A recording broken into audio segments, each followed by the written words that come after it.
Halo, di sini saya akan menjelaskan hasil praktikum 7 tentang optimasi dashboard IoT dan analisis sinyal komunikasi.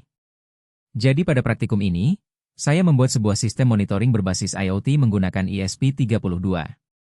Sistem ini bisa membaca suhu dan kelembaban dari sensor DHT22, lalu datanya dikirim ke platform BLYNK supaya bisa dipantau secara real-time.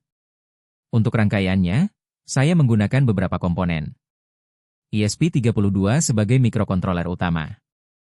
Sensor DHT22 untuk membaca suhu dan kelembaban. LCD I2C untuk menampilkan data secara langsung.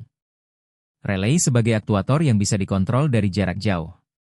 Dan Virtual Logic Analyzer untuk melihat sinyal komunikasi. Untuk koneksi, DHT22 saya hubungkan ke GPIO 13. LCD I2C ke pin SDA21 dan SCL22.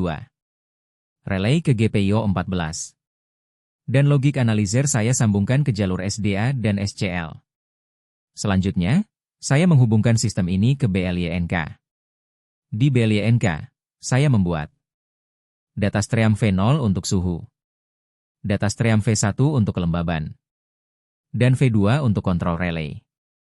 Di dashboard, saya pakai gauge untuk menampilkan suhu dan kelembaban, dan switch untuk mengontrol relay. Jadi nanti kalau switch ditekan di aplikasi, relay bisa nyala atau mati.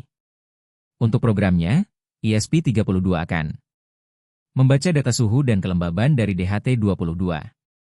Mengirim data ke BLYNK setiap 5 detik menggunakan BLYNK timer. Menampilkan data di LCD. Menerima perintah dari BLYNK untuk mengontrol relay. Selain itu, saya juga menambahkan fitur notifikasi. Jadi kalau suhu lebih dari 40 derajat, sistem akan mengirim peringatan ke BLYNK. Di bagian ini, saya menggunakan Virtual Logic Analyzer untuk melihat komunikasi I2C. Yang terlihat adalah sinyal SCL sebagai clock dan SDA sebagai jalur data. Dari gelombang tersebut, kita bisa melihat bahwa data dikirim dalam bentuk sinyal digital dari ESP32 ke LCD. Setiap perubahan suhu akan menghasilkan pola sinyal baru. Untuk optimasi, saya menggunakan BLYNK timer supaya data tidak dikirim terus-menerus. Jadi sistem lebih stabil dan tidak membebani server. Saya juga menambahkan logika reconnect Wi-Fi supaya perangkat tidak hang saat koneksi terputus. Dari praktikum ini, bisa disimpulkan bahwa sistem IoT bisa digunakan untuk monitoring secara real-time. Penggunaan timer penting untuk menjaga stabilitas. Dan Logic Analyzer membantu kita memahami komunikasi data di dalam sistem. Sekian penjelasan dari saya, terima kasih.